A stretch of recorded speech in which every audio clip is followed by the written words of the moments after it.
This is my first year teaching in Patterson. I teach at the new Roberto Clemente School, grade 6 science. Okay. Now, I have a few questions for you regarding your lesson. Okay. So you just answer the best way you can. All right. So to this point, do you feel like you achieved most of your objectives for that particular lesson? Why or why not?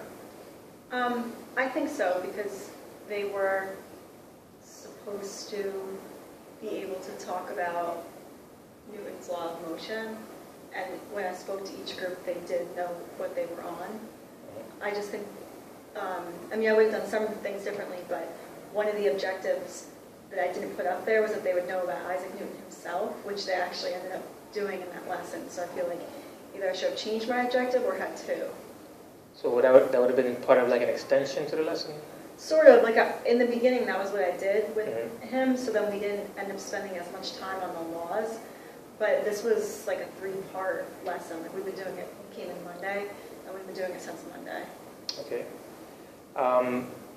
So what do you feel worked well? Like what do you think that you would do, like you would refine if you were to teach it to the same class again? Or what do you think worked that you would have to change? Well, I think that having them in different groups doing the jigsaw reading worked well, because especially on Tuesday when we did it again, they kind of really liked filling in that part of the chart and like learning a new law, and it was good. That class is small, so they got to work in small groups, and they seem to like it.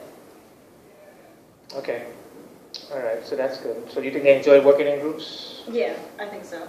So do you normally have them in groups, or is it just for particular lessons? So you feel they work better? Particular lessons, yeah. Like when we're doing like a lecture or whole group, you know, when I present a new topic and they need to just learn vocabulary and stuff like that, I don't have them in groups. Okay. Good.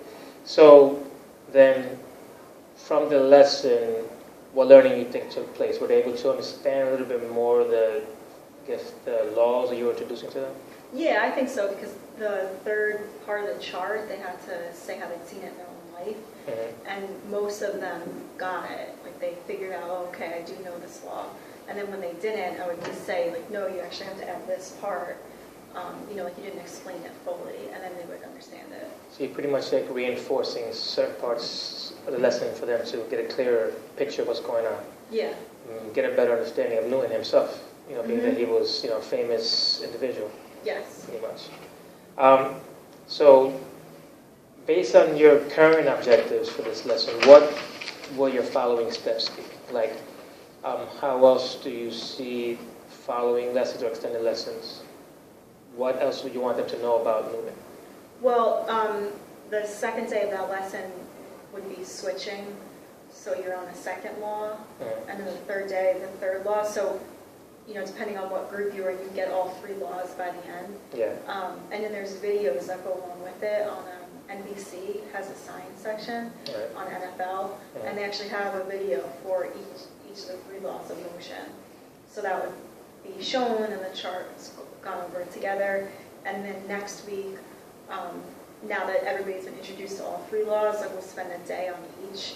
So one of the things that I have planned next week is the third law has to do with reactions. Yeah. So it's, if you bounce a ball, the action is, you know, dropping it, and the reaction is that it bounces back up. So we're going to do something with that. So basically next week, now that they all have the foundation, we'll spend a day on like extending each law. So good. You're putting a little bit of different learning style or teaching styles in it, differentiated structuring pretty much.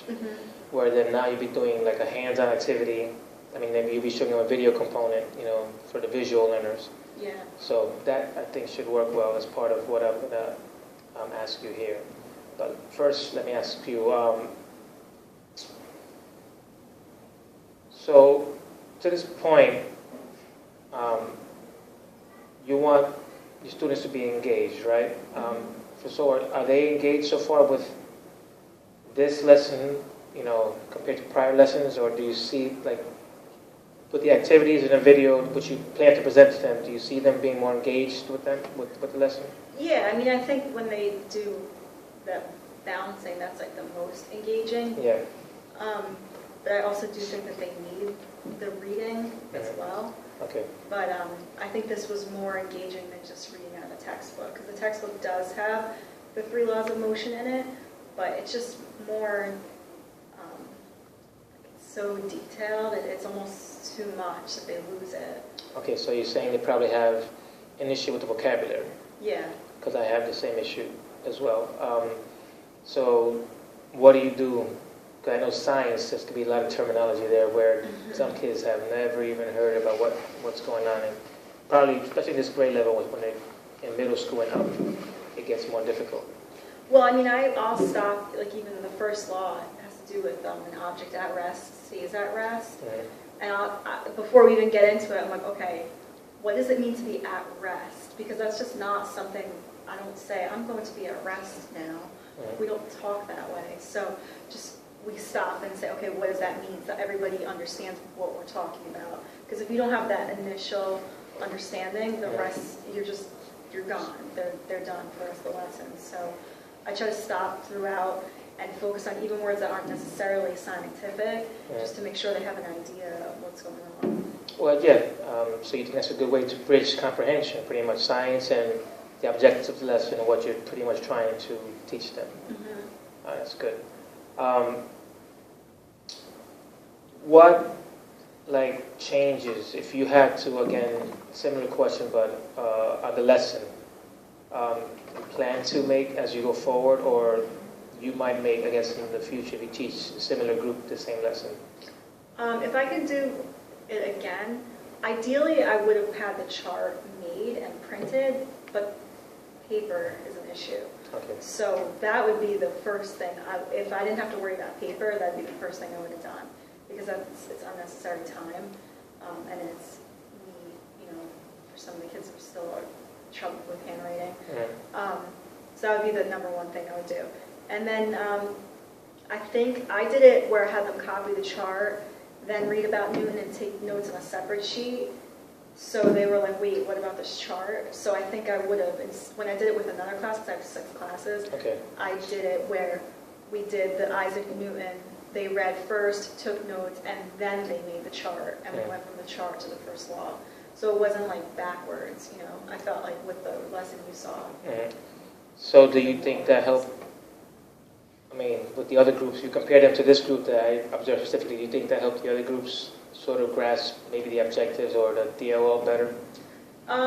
Yeah, or at least just know what tasks to be on. Yeah.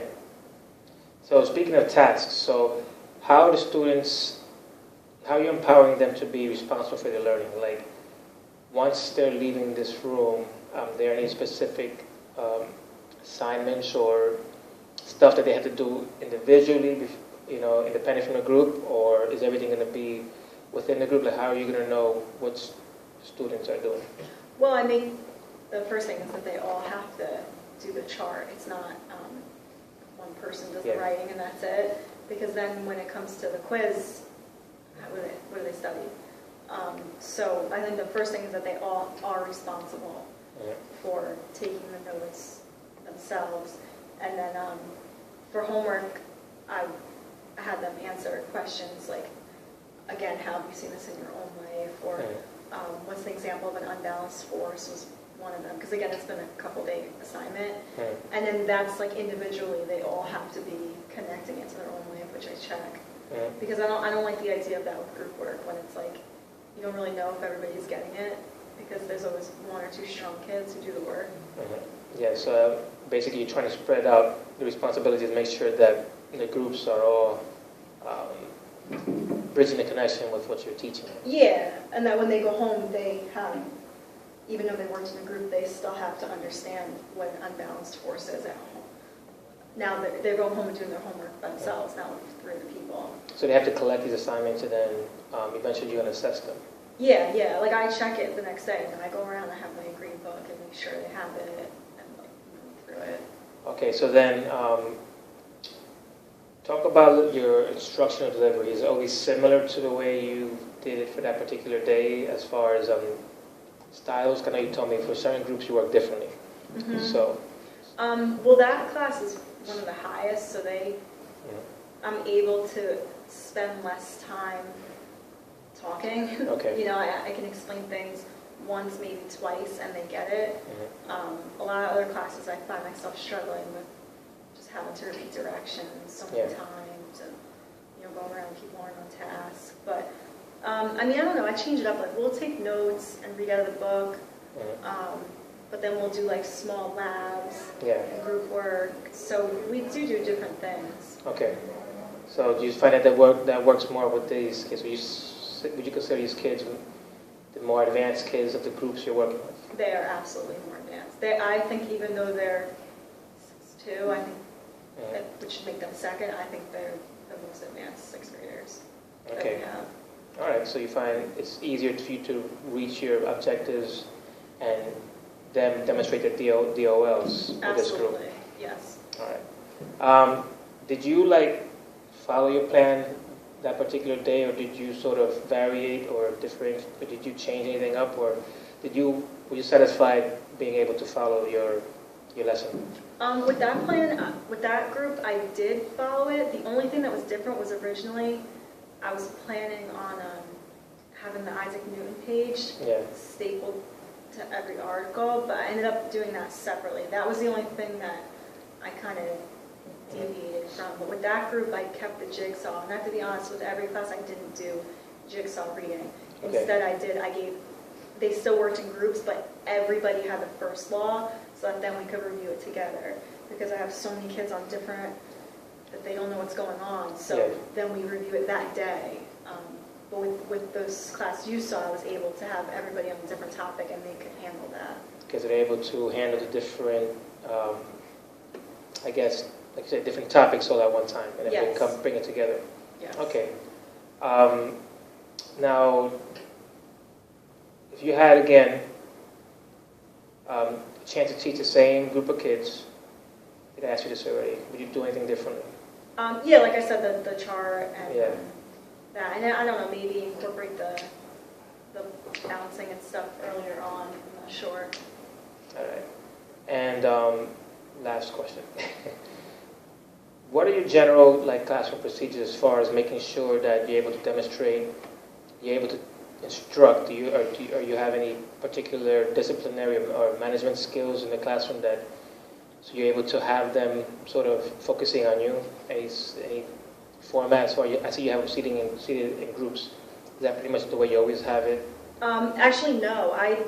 Last week we did an experiment, Mhm. so that's when I put them back in groups, but I've had them more like an auditorium style, where it's like 3 short rows and then a long row in the back, Mhm. just because then they're facing forward. And then they can work, Yeah. turn and talk if they need to. Okay. I think we're good for now. Period's up. Okay. Thank you very much, and we'll be talking soon. All right, thank you.